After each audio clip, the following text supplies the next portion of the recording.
الحمدللہ وحدہ لا شریک لہ والصلاة والسلام علی من لا نبی بعدہ وعلی آلہ واصحابہ الذین اوفوا عہدہ اما بعد فاعوذ باللہ من الشیطان الرجیم بسم اللہ الرحمن الرحیم محمد رسول اللہ والذین معہ اشداء علی الکفار رحماء بینہم تراہم رکعا سجدا وقال النبی صلی اللہ علیہ وسلم ان العلماء ورثۃ الانبیاء اللہم صلی علی محمد وعلی آل محمد کما صلیت علی ابراہیم وعلی آل ابراہیم انک حمید مجید اللہم بارک علی محمد وعلی آل محمد کما بارکت علی ابراہیم وعلی آل ابراہیم انک حمید مجید۔ معزز علماء کرام، معزز طلباء کرام اور اہل سنت والجماعت احناف دیوبند سے تعلق رکھنے والے نوجوان دوستوں اور بھائیوں، سماعت فرما رہی ہوں تو میری قابل عزت احترام ماؤں، بہنوں اور بیٹیوں، رسول اکرم صلی اللہ علیہ وسلم نبی الانبیاء، سید الانبیاء، امام الانبیاء، خاتم الانبیاء ہیں۔ اللہ تعالیٰ نے رسول اکرم صلی اللہ علیہ وسلم پر دروازہ نبوت کو بند فرما دیا۔ اب قیامت تک کوئی نبی پیدا نہیں ہوگا، کوئی نیا نبی نہیں آئے گا۔ رسول اکرم صلی اللہ علیہ وسلم نے خود اپنی زبان مبارک سے علماء کو انبیاء کا وارث قرار دیا ہے۔ قیامت تک امت کی رہنمائی علماء کرام قرآن کریم اور احادیث رسول صلی اللہ علیہ وسلم کی روشنی میں امت کی رہنمائی فرماتے رہیں گے۔ اللہ تعالیٰ نے کبھی بھی اس امت کو لاوارث نہیں چھوڑا، علمی حوالے سے بیار و مددگار نہیں چھوڑا۔ ہر دور میں امت کی رہنمائی کرنے والے علماء کرام موجود رہے ہیں۔ میں اس وقت جو آپ حضرات کی خدمت میں عرض کرنا چاہتا ہوں وہ اکابرین دارالعلوم دیوبند کا تذکرہ کرنا چاہتا ہوں، اور اکابرین دارالعلوم دیوبند کا تذکرہ دارالعلوم دیوبند کی بنیاد، دارالعلوم دیوبند کا فیض، دارالعلوم دیوبند کے حوالے سے گفتگو کروں گا۔ اور آج جو گفتگو میں کر رہا ہوں 30 مئی 2023 کو، اس لیے کہ رات 12 بجے کے بعد 31 مئی 2023 شروع ہو جائے گا۔ دارالعلوم دیوبند کی جو تاسیس اور بنیاد ہے وہ 31 مئی 1866 کو رکھی گئی ہے، 15 محرم 1283 ہجری۔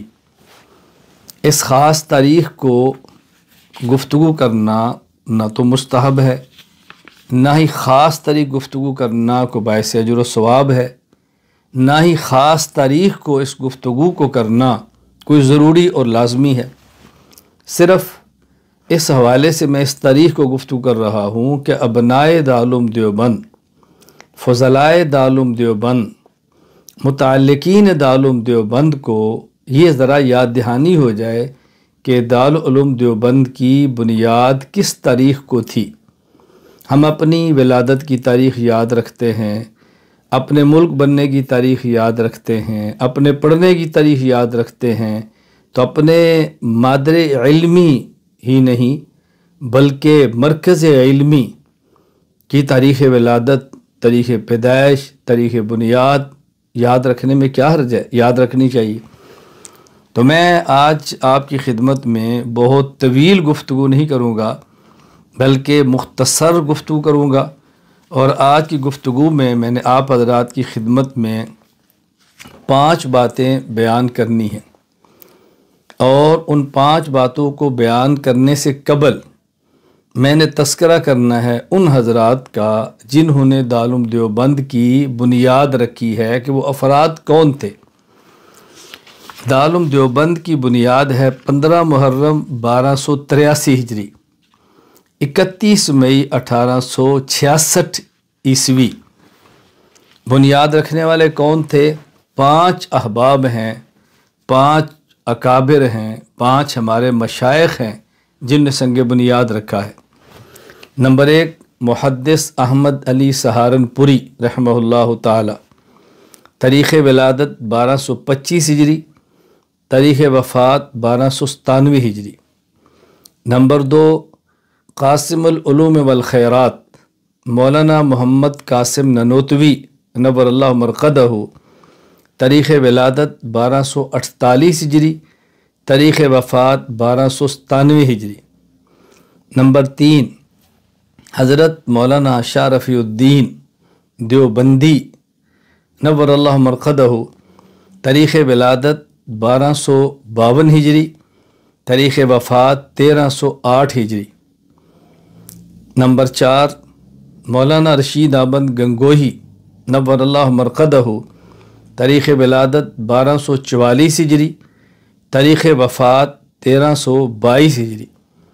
نمبر 5 سید محمد عابد حسین دیوبندی نور اللہ مرقدہ، تاریخ ولادت 1250 ہجری، تاریخ وفات 1331 ہجری۔ یہ جو میں نے 5 اسماء گرامی بیان کیے ہیں اور جس ترتیب سے بیان کیے ہیں، اس کی وجہ ان حضرات کی تاریخ وفات ہے۔ جو پہلے فوت ہوئے ان کا ذکر پہلے کیا ہے، اس کے بعد فوت ان کے بعد ذکر کیا ہے، اس کے بعد وفات پہ اس کے بعد ذکر کیا ہے، اس کے بعد والوں کا اس کے بعد، اس کے بعد والوں کا اس کے بعد، یعنی جو دنیا سے پہلے رخصت ہوئے ہیں ان کا ذکر پہلے کیا ہے، جو سب سے بعد میں رخصت ان کا ذکر بعد میں کیا ہے۔ میں نے اس ترتیب کو اس لیے سامنے رکھا ہے۔ میں یہ وضاحت اس لیے کر رہا ہوں کہ جو مقام ان میں حضرت مولانا رشید احمد گنگوہی کا ہے وہ اپنی مثال آپ ہے۔ حضرت کے بعد جو علمی مقام مولانا محمد قاسم ننوتوی رحمہ اللہ کا ہے وہ بالکل بے مثال ہے۔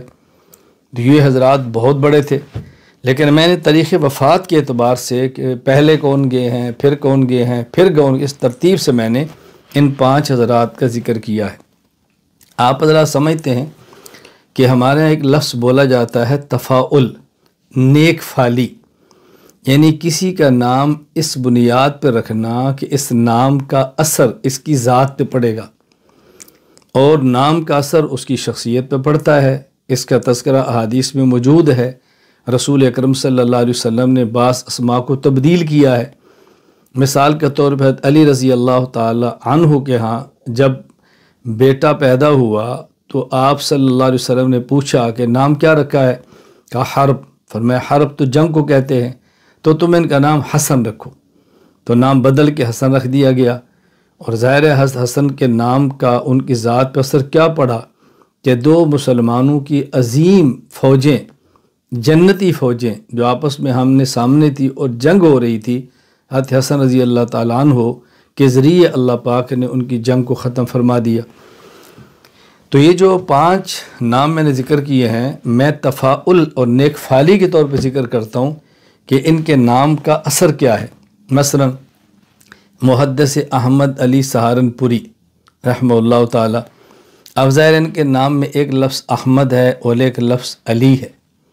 احمد مبشرم برسول یاتی من بعد اسمہ احمد، کام ہے بشارت دینا، کام ہے تصدیق کرنا رسول اکرم صلی اللہ علیہ وسلم کا، اور عالم ان کے وارث ہیں۔ تو حضرت پر اس نام کا اثر ہوا ہے کہ آپ مصدق بھی ہیں اور مبشر بھی ہیں، بشارتیں بھی دے رہے ہیں، اور پیغمبر کا وارث ہو کر کتاب و سنت کو بیان بھی فرما رہے ہیں۔ نام کا دوسرا جز کہ علی، رسول اکرم صلی اللہ علیہ وسلم فرمایا انا مدینۃ العلم وعلی بابها فمن اراد ان یات المدینہ فلیات الباب۔ اللہ اکبر، میں شہر علم ہوں، علی شہر علم کا دروازہ ہے، جو شہر علم میں آنا چاہے وہ دروازے سے ہو کر آئے۔ تو اس نام کا اثر کیا ہوا ہے کہ یہ دارالعلوم دیوبند پوری دنیا کے لیے، خصوصاً بر صغیر اور عموماً پوری دنیا کے لیے ایک دروازہ علم ثابت ہوا ہے۔ نمبر 2، مولانا محمد قاسم ننوتوی رحمہ اللہ تعالی، حضرت کے نام کے 2 جز ہیں، محمد اور قاسم۔ رسول اکرم صلی اللہ علیہ وسلم کا اسم مبارک محمد ہے۔ عرب و عجم نے، کائنات کے فرد نے آپ کی تعریف کی ہے، اور جو شخص بھی رسول اکرم صلی اللہ علیہ وسلم کے کاز اور مشن اور آپ کی دعوت کو لے کر چلے گا، اللہ تعالیٰ اس کی تعریف کروائیں گے۔ مولانا ننوتوی کی تاریخ پر عرب و عجم بول رہا ہے۔ حضرت کا نام دوسرا حصہ قاسم، رسول اکرم صلی اللہ علیہ وسلم کا ارشاد ہے، واللہ انما انا قاسم واللہ یوتی، اللہ نے علم و عمل عطا کیا، محمد علم و عمل کو تقسیم کرتا ہے۔ حضرت رسول اللہ علیہ وسلم کے بطور عالم وارث ہیں۔ پیغمبر کے صفت کا اثر آپ پہ کیا ہوا ہے کہ آپ کا لقب ہی پڑ گیا قاسم العلوم والخیرات۔ کیا حضرت نے علوم دنیا میں تقسیم فرمائے ہیں۔ آپ یقین فرمائیں، کئی بار میرا جی چاہتا ہے حضرت ننوتوی رحمہ اللہ کی تالیفات کی میں تسہیل کروں، حضرت کی تشریح کروں، ان کتب کو علماء امت کی خدمت میں پیش کروں جن کو ہم نے مغلق اور پیچیدہ سمجھ کر چھوڑ دیا ہے۔ ایسا ہرگز نہ کریں۔ نمبر 3، شاہ رفیع الدین، رفیع بلند و بالا۔ اللہ قرآن میں فرماتے یرفع اللہ الذین آمنوا منکم، اللہ اہل علم کے درجات کو بلند کرتے ہیں۔ دارالعلوم دیوبند پر حضرت کے نام کا اثر ہوا ہے کہ جو شخص بھی دیوبند سے جڑا ہے، علم و عمل میں اللہ نے اس کو ترقیات عطا فرمائیں۔ چوتھے، مولانا رشید احمد گنگوہی نور اللہ مرقدہ، حضرت کے نام کے 2 جز ہیں، رشید اور احمد۔ حضرت لوط علیہ السلام کی قوم کو جب آپ نے تبلیغ فرمائی تو آپ نے قوم کو کیا فرمایا؟ الیس منکم، کیا تم میں کوئی رجل رشید نہیں ہے؟ اللہ اکبر۔ رجل رشید، سمجھدار، فہم و فراست میں یہ کو موجودہ زمانے میں حضرت پہ ختم ہے تو بے جان ہی ہوگا۔ یہی مولانا گنگوئی رحمہ اللہ تھے جو آخری زمانے میں فرمایا کرتے ما ہرچہ خواندہ ایم فراموش کردہ ایم اللہ حدیث یار کے تکرار کردہ ایم۔ اب میں 24 گھنٹے پیغمبر پاک صلی اللہ علیہ وسلم کے ارشاد پڑھتا ہوں۔ دوسرا جز احمد، اس پر میں کچھ بات کر چکا ہوں۔ نمبر 5، سید محمد حسین دیوبندی نور اللہ مرقدہ، آپ کے نام کے جز کیا ہے؟ محمد، عابد، حسین۔ محمد میں بات کی ہے، عابد قرآن کریم میں ہے یا ایتھا النفس المطمئنہ ارجعی الی ربک راضیۃ مرضیہ فادخلی فی عبادی وادخلی جنتی۔ اللہ فرماتے ہیں میری جنت میں داخل ہونا ہے تو میرے بندے میرے عباد میں شامل ہو۔ نام پر کیا اثر پڑا ہے؟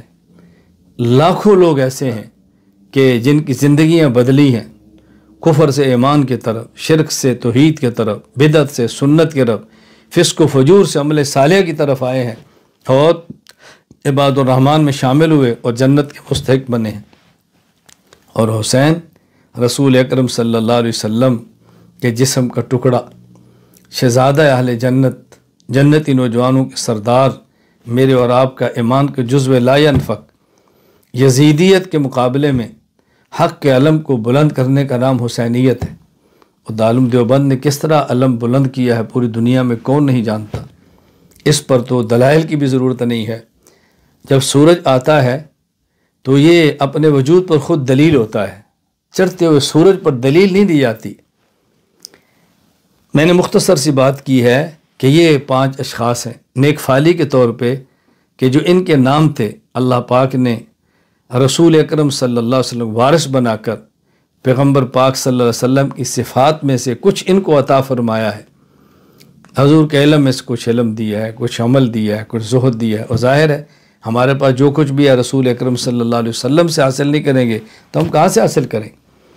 اللہ تعالیٰ نے کس قدر ان شخصیات کے ناموں کا اثر دارالعلوم پہ ڈالا ہے کہ آج دارالعلوم دیوبند دنیا میں ایک ممتاز اور نمایاں شخصیت، نمایاں حیثیت سے کردار ادا کر رہا ہے۔ میں نے بہت دنیا کو کھنگالا ہے، 22 سے زائد ممالک کا میں نے سفر کیا ہے۔ بعض ممالک میں 1 بار، بعض میں 2 بار، بعض میں 3 بار، بعض میں 4 بار اور بعض میں 20 بار میں نے سفر کیے۔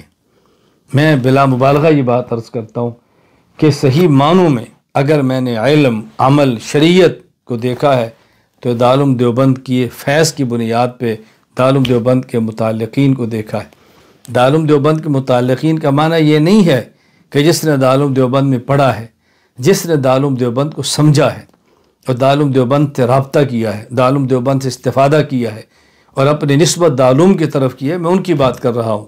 جس نے دارالعلوم دیوبند سے اکتساب فیض کیا ہے، میں ان کی بات کر رہا ہوں۔ اس لیے مجھے دیوبندی اپنی نسبت پہ فخر محسوس ہوتا ہے۔ میں اپنے بیان کے شروع میں کہا کرتا ہوں، اہل سنت والجماعت احناف دیوبند سے تعلق رکھنے والے دوستو، مجھے ایک بار ایک شخص نے کہا کہ مولانا بیان کے آغاز میں لفظ کیوں کہتے ہیں اہل سنت والجماعت احناف دیوبند؟ میں نے کہا میں دو وجہ سے کہتا ہوں۔ ایک تو میرے سامع اور میرے ناظر، مجھے سننے اور دیکھنے والے کو پتہ چلے کہ یہ بندہ کون ہے، اس کو غلط فہمی نہ رہے۔ نمبر دو، میں جب یہ لفظ کہتا ہوں تو سمجھانا چاہتا ہوں کہ آپ نے اہل سنت والجماعت کو، احناف کو، دیوبند کو یا سنا نہیں، اے سنا ہے تو سمجھا نہیں۔ آپ سنیں اور سمجھیں تاکہ میں اپنے موقف کو بیان کروں کہ عقائد اور مسائل پہ اہل سنت والجماعت احناف دیوبند کا موقف کیا ہے، الجھنے دور ہوں۔ میں اس لیے بات کھولنے کے لیے آغاز سے کہہ دیتا ہوں کہ میں کون ہوں اور میں اپنی نسبت پہ الحمدللہ فخر کرتا ہوں۔ ہمیں اس نسبت پہ کھڑا ہونا ہے اور اس نسبت پہ قائم رہنا ہے۔ آپ یقین فرمائیں کہ مجھے بے حد تعجب اس وقت ہوتا ہے جب میں کسی ایسے فرد کو دیکھتا ہوں کہ جب وہ ابتدائی تعلیم کے لیے کسی دیوبندی مدرسے میں آتا ہے، فراغت اس کی دیوبندی مدرسے سے ہوتی ہے، اس کے بیانات دیوبندی طبقے کے اندر ہوتے ہیں، اس کو پذیرہ دیوبندی طبقہ دیتا ہے، اس کو مالی معاونت دیوبندی طبقہ کرتا ہے، اس کا مدرسہ بن جائے تو طلباء دیوبند کی نسبت سے آتے ہیں، لیکن جب اس کو شہرت مل جاتی ہے دیوبند کی بنیاد پہ تو پھر وہ کہتا ہے کہ نہیں، میں خود کو دیوبندی نہیں کہتا، نہیں، میں اپنی نسبت دیوبند کی طرف نہیں، میں بڑی نسبت اسلام کی طرف کر رہا ہوں۔ بھائی دیوبندیت کو اسلام سے الگ چیز نہیں ہے، میں آگے اس پہ بات کروں گا۔ تعجب ہوتا ہے، اس لیے میں جب بچہ تھا تب بھی خود کو اسی نسبت کی طرف منسوب کرتا تھا، اور اب بھی میں یہ نہیں کہتا کہ میں بہت بڑا ہوں، لیکن اپنے بچوں کا باپ ہوں، میری اولاد بھی ہے، میرے شاگرد بھی ہیں، میرے عمر کے کچھ سال ایسے ہیں کہ میں اب بچپن سے اوپر آ گیا ہوں۔ میں آج بھی دیوبندیت پر فخر کرتا ہوں اور میں اللہ تعالیٰ سے دعا کروں گا کہ یا اللہ میرا جینا بھی اہل سنت والجماعت احناف دیوبند کے ساتھ ہو، میرا مرنا بھی اہل سنت والجماعت احناف دیوبند کے ساتھ ہو، اور قیامت کے دن میرا حشر بھی اہل سنت والجماعت احناف دیوبند کے ساتھ۔ اس کا معنی یہ نہیں کہ میں کو الگ کر رہا ہوں۔ صحابہ کی غلامی دیوبند والے کرتے ہیں، پیغمبر ختم نبوت پہ پہرا دیوبند والے دیتے ہیں، اللہ کی توحید کے ڈنکے دیوبند والے بجاتے ہیں۔ تو اہل سنت والجماعت احناف دیوبند کا معنی یہ ہے کہ اللہ ہمارا حشر وہاں پہ ہو جہاں کابرین ہیں، صلحاء ہیں، تابعین ہیں، اتباع تابعین ہیں، صحابہ کرام ہیں، اور رسول اکرم صلی اللہ علیہ وسلم کے لواء الحمد کے نیچے اے اللہ ہمیں تو کھڑا کرنا۔ یہ معنی ہے اس کا، بات کو اچھی طرح سمجھنے کی کوشش کریں۔ تو سب سے پہلے میں نے آپ کی خدمت میں عرض کیا ہے کہ دارالعلوم دیوبند کی بنیاد کنہوں نے رکھی تھی۔ میں اس کے بعد 5 باتیں آج کی مجلس میں جو عرض کرنی ہے میں وہ عرض کر دیتا ہوں تاکہ ہم اپنی بات کو تسلسل کے ساتھ آگے جاری رکھ سکیں۔ نمبر 1 بات وہ یہ کہ دارالعلوم دیوبند جو بنا ہے تو اس دارالعلوم دیوبند نے دنیا میں خدمات کیا سر انجام دی ہے، یہ بات اچھی طرح ذہن نشین فرما لیں کہ دارالعلوم دیوبند نے خدمات کیا سر انجام دی ہے۔ اگر میں مختصر لفظوں میں کہوں تو میں یہ کہوں گا کہ تکمیل دین رسول اکرم صلی اللہ علیہ وسلم پہ ہوئی ہے، اور تمکین دین صحابہ کرام پر ہوئی ہے، تدوین دین امام ابو حنیفہ پر ہے، اور تطہیر دین علماء دیوبند کے اوپر ہے۔ رسول اکرم صلی اللہ علیہ وسلم پر اللہ تعالیٰ نے دین کو کامل اور مکمل فرما دیا، صحابہ نے اپنی جان مان اولاد دے کر دین کو مضبوط کر دیا۔ امام ابو حنیفہ رحمۃ اللہ علیہ نے شب و روز لگا کے شاگردوں کی جماعت تیار کر کے دین اسلام کو لکھنے میں پہل کر کے تدوین دین فرمایا ہے، اور جب عرب و عجم سے، شمال و جنوب سے، شرق و غرب سے دین پر حملے ہوئے ہیں تو پھر تطہیر دین دیوبند والوں نے کی ہے۔ انہوں نے دین کو بالکل صاف اور نکھار کے امت کے سامنے پیش کیا ہے، لیکن میں قدر تفصیل سے پیش کرتا ہوں کہ دارالعلوم دیوبند نے کیا خدمات سر انجام دی ہے۔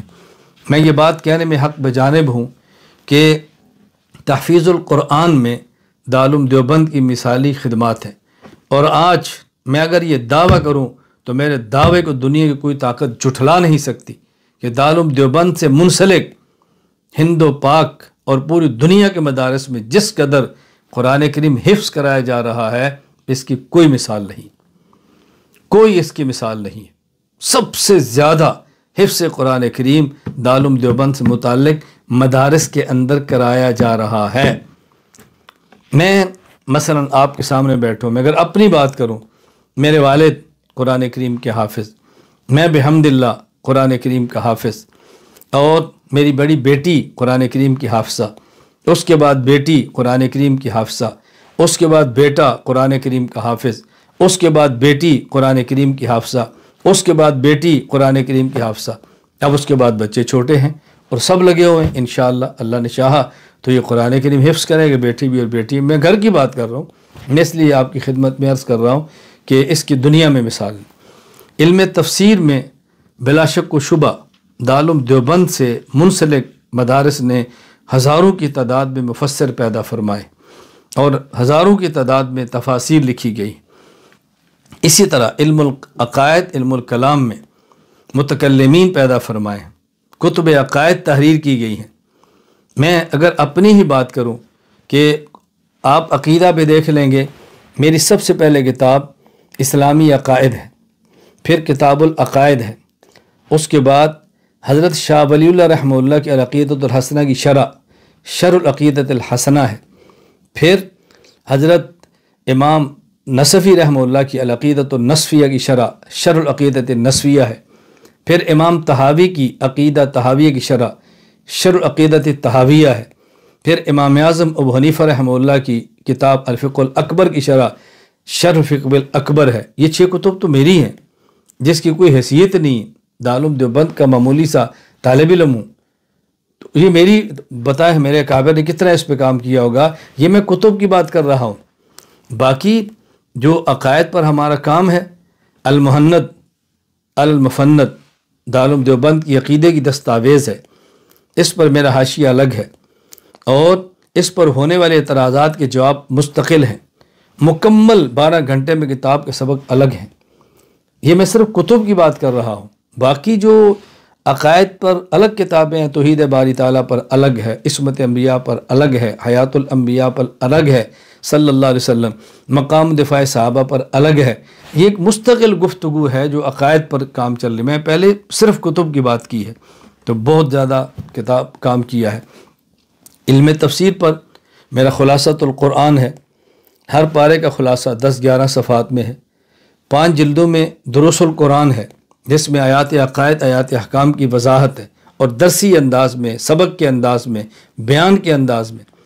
پھر الحمدللہ ترجمۃ القرآن کریم آخری درجے میں پہنچ گیا ہے بحمد اللہ تعالی۔ اب اس میں ایک ایک لفظ کا ترجمہ الگ ہے، با محاورہ ترجمہ الگ ہے، پھر حواشی آئیں گے۔ 5واں کام انشاءاللہ تفصیلی اللہ نے زندہ رکھا تو تفسیر القرآن کریم پر ہوگا۔ یہ میں بہت مختصر سا تعارف عرض کروں، میرا مقصد اپنے کام کا تعارف کرانا نہیں، میں تو دارالعلوم دیوبند سے متعلق خدمات کی بات کر رہا ہوں۔ اسی طرح علم حدیث محدثین پیدا فرمائے، علم حدیث کی کتب آئی ہیں۔ میں اپنی ہی کتب اگر بتاتا چلا جاؤں، شمائل ترمذی کی شرح زبدۃ الشمائل ہے، دروس الحدیث جلد اول چھپ گئی ہے، جلد ثانی آخری مرحلے میں ہے، جلد ثالث پہ کام شروع ہے، اور اسی طرح 2 سال علم دین، 4 سال عالم کورس کے لیے الگ الگ احادیث کے اوپر کام ہوا ہے۔ علم الفقہ میں کیا فقہا پیدا فرمائے، کیا مفتیان پیدا فرمائے، اور کس قدر کتب فتاویٰ دارالعلوم دیوبند سے تعلق رکھنے والے احباب نے لکھی ہیں۔ میں پھر آپ فرمائیں گے کہ میں نے شاید اپنے کام کا تعارف شروع کرا دیا، ورنہ میں فقہ پہ خدمات عرض کرتا کہ کس حد تک تو میرا کام ہے جو کسی درجے میں نہیں، ایک معمولی سا طالب علم ہوں، تو اکابر کی کیا خدمات ہوگی اس کے اوپر آپ اندازہ فرما سکتے ہیں۔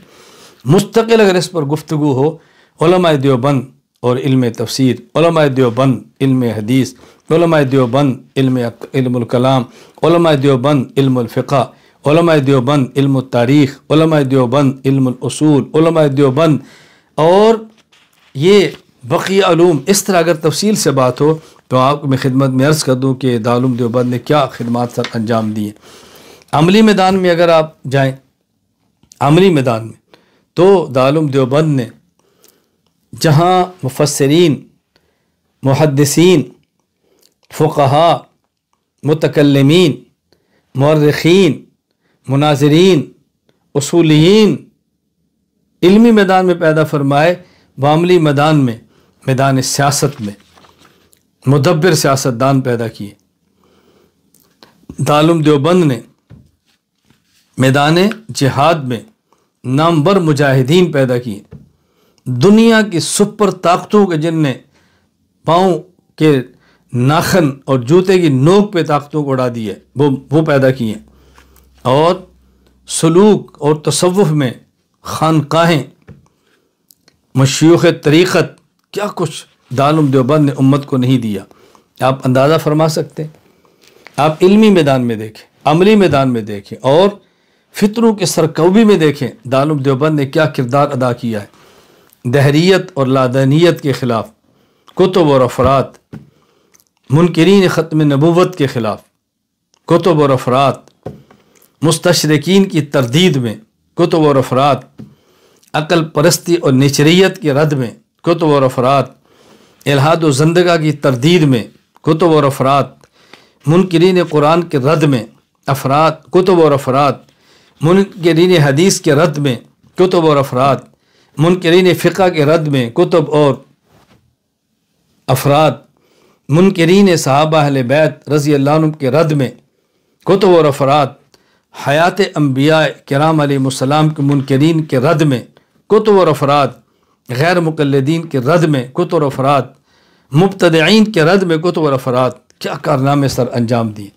میں کم وقت میں صرف اشارے کر رہا ہوں، میں اس پہ افراد کا تذکرہ کروں، میں اس پہ کتب کا تذکرہ کروں، میں تفصیل سے خدمات بیان کروں، خدا گواہ ہے دن نہیں مہینے چاہیے، مہینے گزر جائیں، اور دارالعلوم دیوبند کی خدمات کا دائرہ اتنا وسیع ہے، کم از کم مجھ جیسا علم و عمل میں ناقص شخص اس کا احاطہ نہیں کر سکتا۔ کیا دارالعلوم دیوبند کی خدمات ہیں۔ تو میں یہ عرض کر رہا تھا کہ نمبر ایک میں آپ کی خدمت میں عرض کروں کہ دارالعلوم دیوبند کی خدمات کیا ہیں، آپ ذرا اس کو دیکھیں۔ یہ میں نے کیوں عرض کیا ہے، میں خدا گواہ ہے بڑے شرح صدر کے ساتھ میں یہ بات کہتا ہوں، اور بڑے وثوق کے ساتھ کہتا ہوں کہ پوری دنیا میں آپ دین کے کسی شعبے میں کام کرنا چاہیں تو اکابرین دارالعلوم دیوبند اس پر رہنمائی فرما کر دنیا سے جا چکے ہیں، اور اس پر رہنمائی فرمانے والے مشائخ دیوبند آج بھی زندہ ہیں۔ آپ کو دائیں اور بائیں دیکھنے کی ضرورت نہیں ہے، آپ کے پاس سب کچھ موجود ہے۔ جس طرح آپ یہ کہیں کہ دنیا میں کوئی اتنا بڑا سپر سٹور ہو کہ جہاں سوئی سے لے کر جہاز تک ملتا ہو، آپ دارالعلوم دیوبند کی طرف آ جائیں۔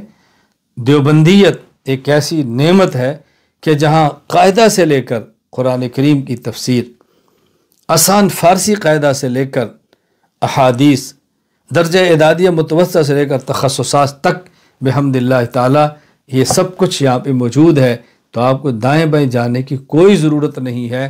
آپ اپنے آپ کو پاؤں پہ کھڑا کرو اور اپنی مرکزیت کو دیکھو، اپنے اکابر کے ساتھ ہم جڑ کر رہیں، دائیں بائیں مت جائیں۔ میں دیانتداری کے ساتھ یہ بات کہتا ہوں، اگر موجودہ دور میں ہم یہ کام کر لیں کہ بعد والوں کو پہلو سے جوڑ دیں اور نئی تحقیقات کرنے کی بجائے اپنے اکابرین کے علوم کو نقل کریں اور اس کی شرح کریں، اکابر کے علوم بتائیں اور سمجھائیں، یہ ہمارا بہت بڑا کام ہوگا۔ فطروں کے دروازے بند ہو جائیں گے۔ میں یہاں درمیان میں فضلاء، علماء، طلباء اور کام کرنے والے افراد کی خدمت میں گزارش کروں گا، اگر کسی عقیدہ اور کسی مسئلہ پر آپ کام کرنا چاہتے ہیں تو سب سے پہلے اپنے اکابرین دیوبند کی کسی کتاب اور تحریر کو دیکھ لیں، اس عقیدہ اور مسئلہ سمجھ لیں، اس کے بعد آپ اوپر کتابوں میں چلتے چلے جائیں تو آپ کبھی بھی دائیں بائیں نہیں جا سکیں گے، کبھی بھی گمراہی کہ دروازے پر آپ دستک نہیں دیں گے انشاءاللہ، مجھے اللہ کی ذات پر بھروسہ ہے کہ صحیح رخ پہ آ جائیں گے۔ میرے ہاں کئی بار حضرات ملنے کے لیے آتے ہیں اور میں اپنے کمرے میں بیٹھا ہوتا ہوں، میں مرکز اہل سنت والجماعت کی بات کرتا ہوں، تو میں آنے والے سے کہتا ہوں بھی آپ میری لائبریری دیکھ لیں، بڑی چھوٹی سی ہے جس کا میں مطالعہ کرتا ہوں۔ حضرت ننوتوی کتب ہیں، حضرت تھانوی کی کتب ہیں، حضرت مدنی کی کتب ہیں، حضرت شیخ زکریا، میرا یہی علم ہے۔ باقی بہت بڑی لائبریری موجود ہے علماء کرام کے استفادے کے لیے، میرے لیے یہ کافی اور وافی ہے میرے اکابر۔ اللہ ہمیں یہ بات سمجھنے کی توفیق عطا فرمائے۔ نمبر 1، دارالعلوم دیوبند کی خدمات میں نے بہت مختصر اور اختصار سے آپ کی خدمت میں بیان کی ہیں۔ نمبر 2، 4 لفظ اچھی طرح سمجھ لیں: دین، مسلک، مذہب اور منہج۔ دین نام ہے منصوصات قطعیات کا جس کا انکار کرنا دائرہ اسلام سے نکال دیتا ہے۔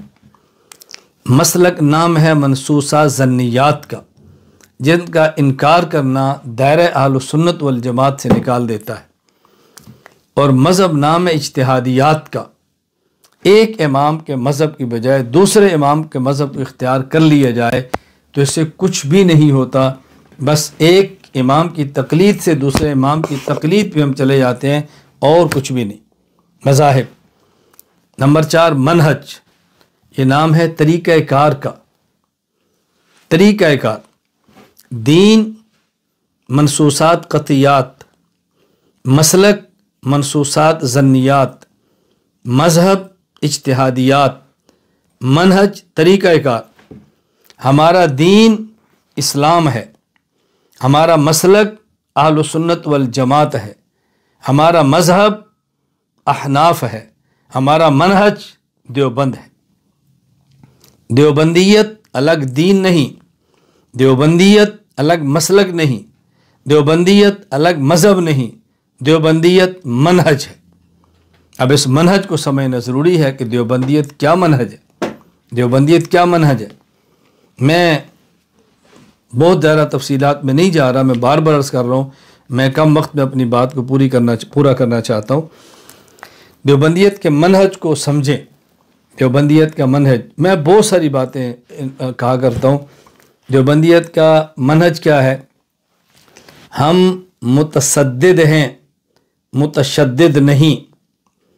متصدد کا معنی اپنے موقف پر کاربند ہیں، متشدد کا معنی اپنے موقف پر سخت ہیں۔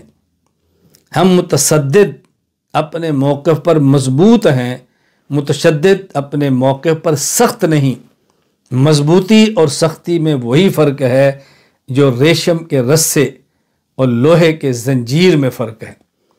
ریشم کا رسہ نرم ہوتا ہے، ٹوٹتا نہیں ہے۔ لوہا، زنجیر، یہ سخت ہوتا ہے، ٹوٹ جاتا ہے۔ ہم ریشم کے رسے ہیں، ہم لوہے کے زنجیر نہیں ہیں۔ یہ دیوبندیت کا منہج ہے۔ ہم متسلب ہیں، متعصب نہیں۔ متسلب کہتے ہیں اپنے موقف پر کاربند، اپنے موقف کا پابند، اپنے موقف کا محافظ۔ اور متعصب کہتے ہیں ضدی۔ ہم اپنے موقف پر کاربند ہیں، اپنے موقف پر پابند ہیں، لیکن دوسرے کے موقف کے بارے میں ہم ضدی نہیں ہیں، ہم ہٹ دھرم نہیں ہیں، ہم کینہ پرور نہیں ہیں۔ دیوبندیت منہج ہے۔ دیوبندیت منہج کیا ہے؟ ہم اپنے اکابرین کی پگڑیوں کا دفاع کرتے ہیں اور اس کو غیرت سمجھتے ہیں، اور دوسروں کے اکابرین کی پگڑیاں نہیں اچھالتے کہ دوسروں کے اکابرین کی پگڑیاں اچھالنا ہم فرقہ واریت سمجھتے ہیں۔ اکابرین کی پگڑیاں اپنوں کی اس کا دفاع کرتے ہیں اور دوسروں کے اکابرین کی پگڑیاں اچھالتے نہیں ہیں۔ میری زندگی اس بات پر گواہ ہے، آپ اس کو اچھی طرح دیکھ لیجئے۔ دیوبندیت ایک منہج ہے۔ منہج کیا ہے؟ اپنا جیسا بھی ہو وہ اپنا ہے، اور غیر جیسا بھی ہو وہ غیر ہے۔ جیسا میں سمجھیں، جو صحیح العقیدہ ہے وہ عملی اعتبار سے کتنا بھی کمزور ہو وہ ہمارے سر کا تاج ہے، اور جو بد عقیدہ ہے وہ عملی اعتبار سے جتنا بھی اچھا ہو ہمارے لیے اس کی کوئی قیمت نہیں ہے۔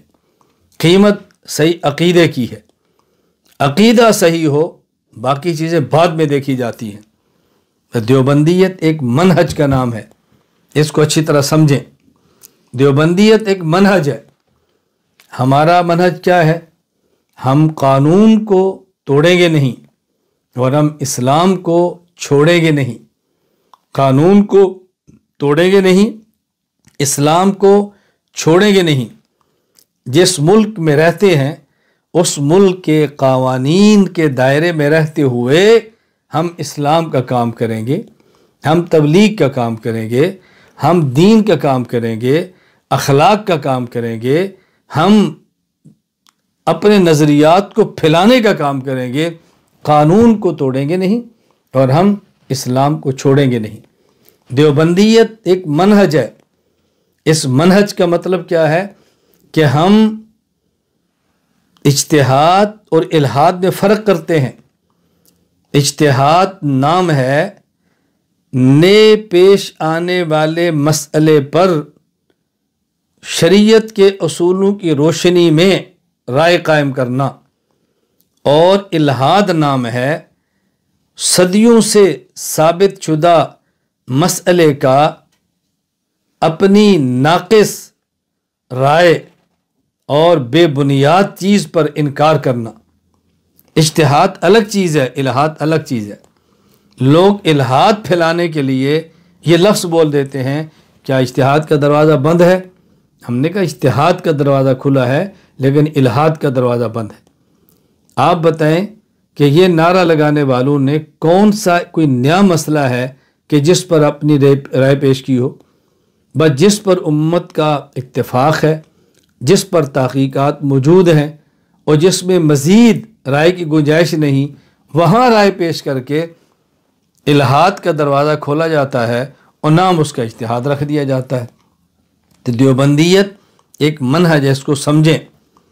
میں یہی بات بار بار سمجھاتا ہوں کہ ہم نت نئی تحقیقات پیش کرنے کی بجائے ہم اپنے اکابرین کے علوم کے ناقل اور شارع بنیں۔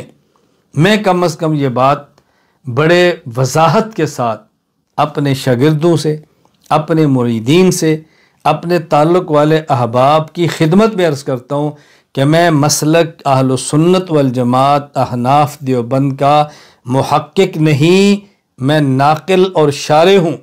اپنے اکابرین کی بات بتاتا ہوں اور انہی کی بات کو آسان لفظوں میں سمجھاتا ہوں، میرا یہی کام ہے۔ اور میں آپ کی خدمت میں گزارش کروں گا، اگر ہم اپنے اکابرین کی بات کو پیش کر کے انہی کی بات کو سمجھائیں گے، انہی کے موقع پر چلتے رہیں گے، تو دنیا میں اس کا فائدہ یہ ہوگا جو محبوبیت ان کو ملی وہی محبوبیت ہمیں ملے گی۔ دنیا میں اس کا فائدہ یہ ہوگا جو مقبولیت اللہ کے ان کو ملی وہی ہمیں ملے گی۔ دنیا میں اس کا فائدہ یہ ہوگا کہ جو اللہ کی مدد ان کے ساتھ تھی انشاءاللہ وہی مدد ہمارے ساتھ ہوگی، اور آخرت میں فائدہ یہ ہوگا کہ جہاں قیامت کو وہ ہوں گے انہی کے ساتھ ہم نکمے بھی کھڑے ہوں گے۔ بتائیں کتنا بڑا فائدہ ہے۔ اس لیے الگ راستے قائم نہ کرو، اپنے اکابرین کے ساتھ چلنے کی کوشش کرو۔ ہمارا دین اسلام ہے، ہمارا مسلک اہل سنت والجماعت ہے، ہمارا مذہب احناف ہے اور ہمارا منہج دیوبند ہے۔ تیسری بات، دیوبندیت کا معیار کیا ہے؟ دیوبندیت کہتے کسے ہیں؟ دیوبندیت کہتے کسے ہیں؟ اچھی طرح بات سمجھ لیں۔ نمبر 1، قاسم العلوم والخیرات مولانا محمد قاسم ننوتوی نور اللہ مرقدہ، تاریخ ولادت 1248 ہجری، تاریخ وفات 1297 ہجری۔ نمبر 2، مولانا رشید احمد گنگوہی رحمہ اللہ، تاریخ ولادت 1244 ہجری، تاریخ وفات 1322 ہجری۔ یہ دو حضرت بڑے ہیں، مولانا گنگوہی سرپرست اور مولانا قاسم ننوتوی دارالعلوم دیوبند کے بانی۔ اس کے بعد شیخ الہند مولانا محمود حسن دیوبندی رحمہ اللہ تعالی، تاریخ ولادت 1268 ہجری اور تاریخ وفات 1339 ہجری، کیونکہ یہ دیوبند کے پہلے شاگرد اور دارالعلوم دیوبند کے پہلے صدر مدرس ہیں۔ نمبر 3، شیخ الہند کے بلا واسطہ تلامذہ، بلا واسطہ شاگرد، مثلا علامہ محمد انور شاہ کشمیری رحمہ اللہ تعالی، تاریخ ولادت 1292 ہجری، تاریخ وفات 1352 ہجری۔ مثلا مولانا اشرف علی تھانوی رحمہ اللہ تعالی، تاریخ ولادت 1280 ہجری، تاریخ وفات 1362 ہجری۔ مثلا مولانا محمد الیاس دہلوی رحمہ اللہ، تاریخ ولادت 1303 ہجری، تاریخ وفات 1363 ہجری۔ مثلا علامہ شبیر احمد عثمانی رحمہ اللہ تعالی، تاریخ وفات 1305 ہجری، تاریخ ولادت 1305 ہجری، تاریخ وفات 1369 ہجری۔ مثلا مفتی کفایت اللہ دہلوی رحمہ اللہ، تاریخ ولادت 1292 ہجری، تاریخ وفات 1372 ہجری۔ مثلا مولانا حسین احمد مدنی رحمہ اللہ تعالی، تاریخ ولادت 1296 ہجری اور تاریخ وفات 1377 ہجری۔ یہ دیوبندیت ہے۔ نمبر 1، حضرت شیخ الہند سے پہلے کے 2 آدمی، مولانا رشید احمد گنگوہی، مولانا محمد قاسم ننوتوی۔ نمبر 2، شیخ الہند مولانا محمود حسن دیوبندی۔ نمبر 3، شیخ الہند مولانا محمود حسن دیوبندی کے بلا واسطہ شاگرد، جس پر یہ حضرات جمع ہیں، جو ان کا منہج ہے، یہ دیوبندیت ہے، یہ دیوبندیت کا منہج ہے، اور ان سب کی جو قدر مشترک ہے وہ شیخ الہند مولانا محمود حسن دیوبندی ہے۔ اگر آپ نے صحیح معنی میں دیوبندیت کو پڑھنا ہے تو شیخ الہند مولانا محمود حسن دیوبندی رحمہ اللہ تعالیٰ کو پڑھا جائے۔ ہمارے ہاں پاکستان میں شیخ الہند سیمینار تھا اور اس میں مجھے بھی بلا لیا گیا۔ میں شیخ الہند سیمینار میں بیان سے فارغ ہوا اور چلا گیا۔ میرے بعد وہاں ایک عالم تھے، میں نام اب نہیں لے رہا، سیاسی عالم تھے، سیاست میں ان کا نمایاں کردار ہے، تو ان کا بیان تھا۔ کچھ عرصہ بعد میری ان سے ملاقات ہوئی تو مجھے فرمانے لگے کہ آپ گفتگو چلے گئے تھے اور آپ کے جو وہاں تعلق کے لڑکے موجود تھے، میں نے آپ کو اپنا سلام بھی بھیجا اور میں نے ایک بات کی تھی، پیغام دیا، آپ کو ملا؟ میں نے کہا مجھے پیغام آپ کا نہیں ملا۔ فرمانے لگے کہ میں نے ان کو پیغام یہ دیا تھا کہ مولانا محمد الیاس گھمن کو یہ بات کہنا کہ شیخ الہند کی کامل خدمات وہی ہیں جو تم نے بیان کی ہیں، ہماری مجبوری ہے کہ ہم سیاسی لوگ ہیں، ہم ساری خدمات بیان نہیں کر سکتے۔ میں نے اس لیے خود کو سیاست اور عسکریت سے بالا تر ہو کے علمی میدان میں پیش کیا ہے تاکہ شیخ الہند کی خدمات بیان کرتے ہوئے میرے سامنے کوئی سیاسی یا عسکری رکاوٹ پیدا نہ ہو۔ میرا کام کا جو نہج ہے وہ غیر سیاسی اور غیر عسکری ہے، نہ سیاسی امور میں مداخلت کرتا ہوں اور نہ ہی عسکری امور میں مداخلت کرتا ہوں۔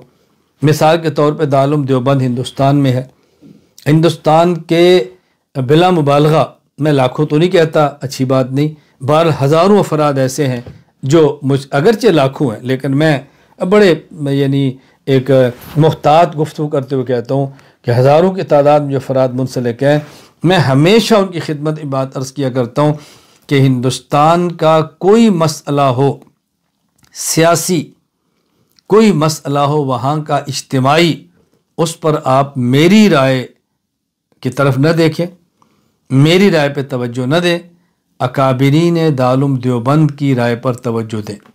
بطور خاص مفتی ابو القاسم نعمانی دامت برکاتہم، جانشین حضرت مدنی مولانا سید ارشد مدنی دامت برکاتہم، بطور خاص آپ ان حضرات کی رائے کو ترجیح دیں، کیا فرماتے ہیں مجھے چھوڑ دیں، میں رائے دیتا ہی نہیں ہوں۔ چلو رائے دوں تو شاید آپ دیکھ لیں، میں اس پر رائے نہیں دیتا، میں تو خالص علمی، اعتقادی، فکری گفتگو کرتا رہتا ہوں۔ وہ حضرات کی مصروفیات ہیں، وہ اور کاموں میں لگے ہیں، تو میں اس کام میں لگا رہتا ہوں۔ اللہ ہمیں بات سمجھنے کی توفیق عطا فرمائے۔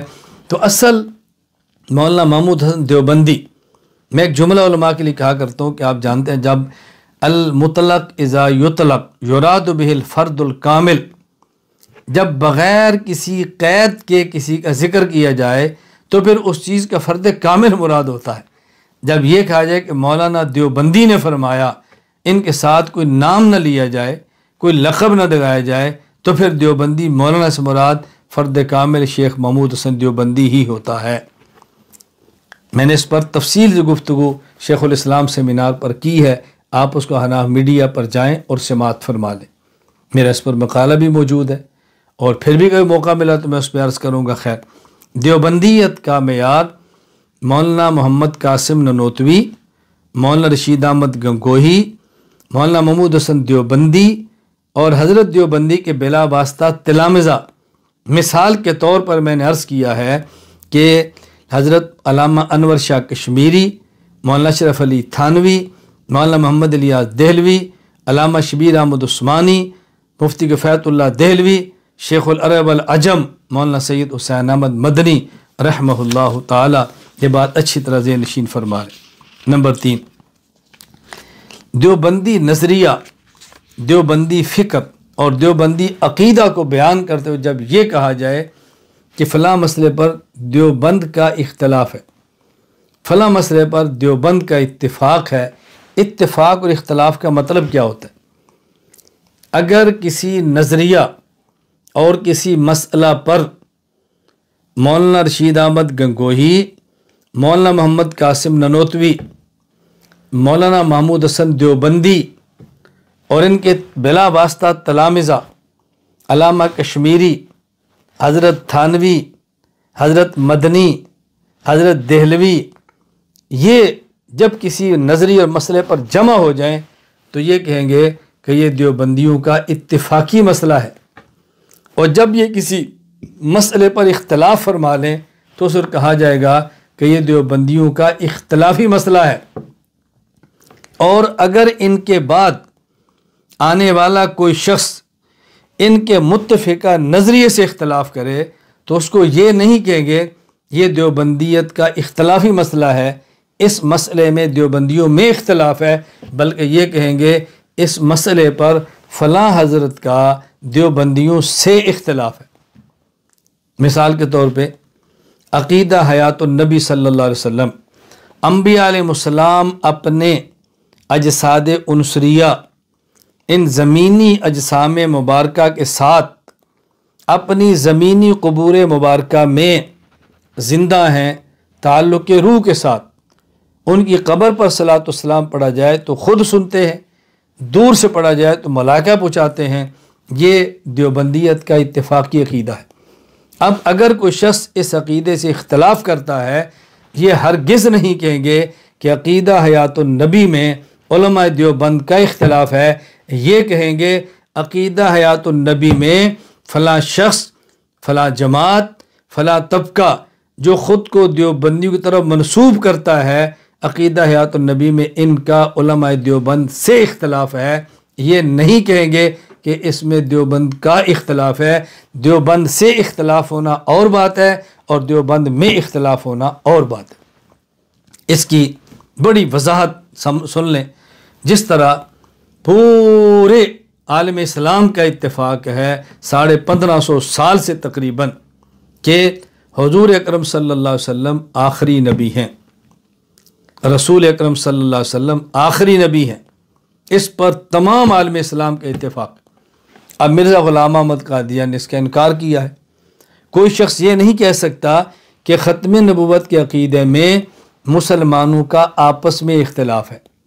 ہم یہ کہیں گے عقیدہ ختم نبوت میں تمام مسلمانوں کے اختلاف ہے، اور مرزا غلام احمد قادیانی کا ختم نبوت میں مسلمانوں سے اختلاف ہے۔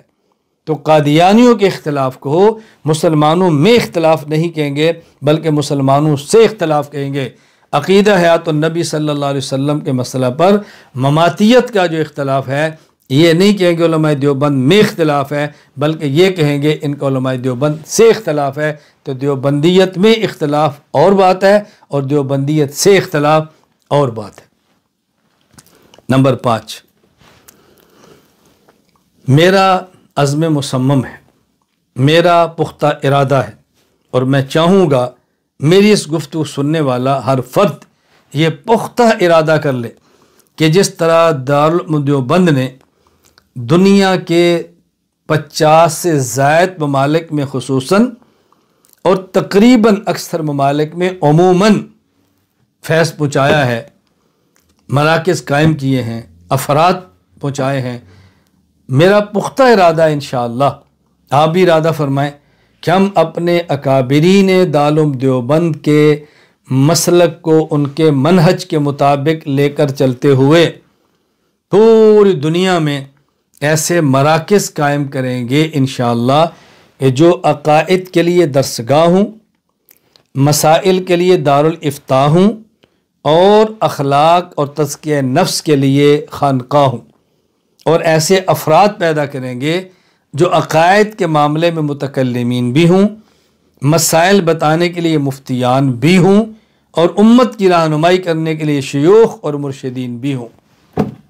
اس کے لیے میں اور آپ نے تیاری کرنی ہے اور ہم نے کوشش کرنی ہے، اور میں چاہوں گا کہ اس پر پوری دنیا سے جو حضرات اس عزم کو لے کر چلنا چاہیں اور آگے بڑھنا چاہیں وہ اپنے آپ کو جوڑیں، اپنے آپ کو پیش کریں اور اپنے آپ کو اس فکر کا حصہ بنائیں کہ ہم انشاءاللہ دنیا کے تمام ممالک میں جس حد تک ممکن ہوا، شہروں میں، قصبوں میں، بستیوں میں، دیہاتوں میں، ہم انشاءاللہ ایسے ادارے ضرور قائم کریں گے۔ اللہ تعالیٰ مجھے اور آپ کو اپنے اکابرین کے ساتھ وابستہ رکھے۔ میں نے جہاں سے بات شروع کی تھی وہاں اپنی بات ختم کرتا ہوں کہ میرا تعلق اہل سنت والجماعت احناف دیوبند کے ساتھ ہے۔ میں نے آج کے اجلاس میں دیوبند کی بنیاد بتاتے ہوئے میں نے 5 باتیں عرض کی ہیں۔ نمبر 1، دارالعلوم دیوبند کا دنیا میں کردار کیا ہے۔ نمبر 2، دین، مسلک، مذہب اور منہج میں فرق کیا ہے۔ نمبر 3، دیوبندیت کا معیار کیا ہے۔ نمبر 4، دیوبندیت میں اور دیوبندیت سے اختلاف کا مطلب کیا ہے۔ نمبر 5، میرا عزم مصمم کیا ہے۔ اللہ تعالیٰ مجھے اور آپ سب کو مرتے دم تک عافیت کے ساتھ دین کی مقبول خدمت کی توفیق عطا فرمائے، اور اللہ تعالیٰ ہمیں اپنے اکابرین کے ساتھ زندہ رکھے، اکابرین کے ساتھ موت دے، اور اپنے اکابرین کے ساتھ اللہ ہمارا قیامت کے دن حشر فرمائے۔ وآخر دعوانا ان الحمدللہ رب العالمین۔ الحمدللہ رب العالمین والصلاة والسلام علی رسولہ وعلی آلہ وصحابہ اجمعین۔ ربنا آتنا فی الدنیا حسنۃ وفی الآخرۃ حسنۃ وقنا عذاب النار۔ ربنا ظلمنا انفسنا وان لم تغفر لنا وترحمنا لنکونن من الخاسرین۔ اللہ کریم ہمارے گناہوں کو معاف فرما، ہماری خطاؤں سے درگزر فرما، ہماری حاجات کو پورا فرما۔ اللہ ہمیں اور ہماری نسلوں کو دین کی مقبول خدمت کی توفیق عطا فرما۔ اللہ کریم دین کی خدمت کے لیے جو اسباب، وسائل اور ذرائع چاہیے اللہ تو ہمیں عطا فرما۔ اے اللہ کریم عالم اسلام کے ہر فرد کی تو مدد فرما۔ اے اللہ کریم وہ لوگ جو دین کی خدمت سر انجام دے رہے ہیں، وہ ادارے جو دین کی خدمت کر رہے ہیں، اے اللہ وہ جماعتیں، وہ افراد جو دین کی خدمت میں لگے ہیں، سب کی مدد فرما۔ اللہ تو سب کی مدد فرما۔ اللہ تو سب کو قبولیت خاصہ، قبولیت عامہ عطا فرما۔ اے اللہ جو لوگ اس وقت میرے ساتھ شریک ہیں، اے اللہ میں ان سب کے لیے دعا کرتا ہوں، اللہ ان کے دامن کو خوشیوں سے بھر دے۔ ہمارے بھائیوں، ہماری بہنیں، ہمارے بزرگوں، ہماری مائیں، ہمارے بیٹوں اور ہماری بیٹیاں، اللہ تو سب کے دامن خوشیوں سے بھر دے۔ اللہ تو سب کو عزت عطا فرما، صحت عطا فرما، عفت عطا فرما، عافیت عطا فرما، مال، جان، اولاد، عمر، علم میں برکت عطا فرما۔ اے اللہ تو دارالعلوم دیوبند کی حفاظت فرما۔ اے اللہ اس کے فیض کو عام فرما۔ جو ہمارے اکابر دنیا سے چلے گئے اللہ ان کی مغفرت فرما، درجات بلند فرما۔ اے اللہ جو زندہ ہیں ان کی حفاظت فرما۔ اے اللہ جو بعد میں آنے والے ہیں ان کو بھی دین کی مقبول خدمت کی توفیق عطا فرما۔ یا اللہ جو دعائیں مانگی اپنے پیارے حبیب صلی اللہ علیہ وسلم کا صدقہ ہماری ان دعاؤں کو قبول فرما۔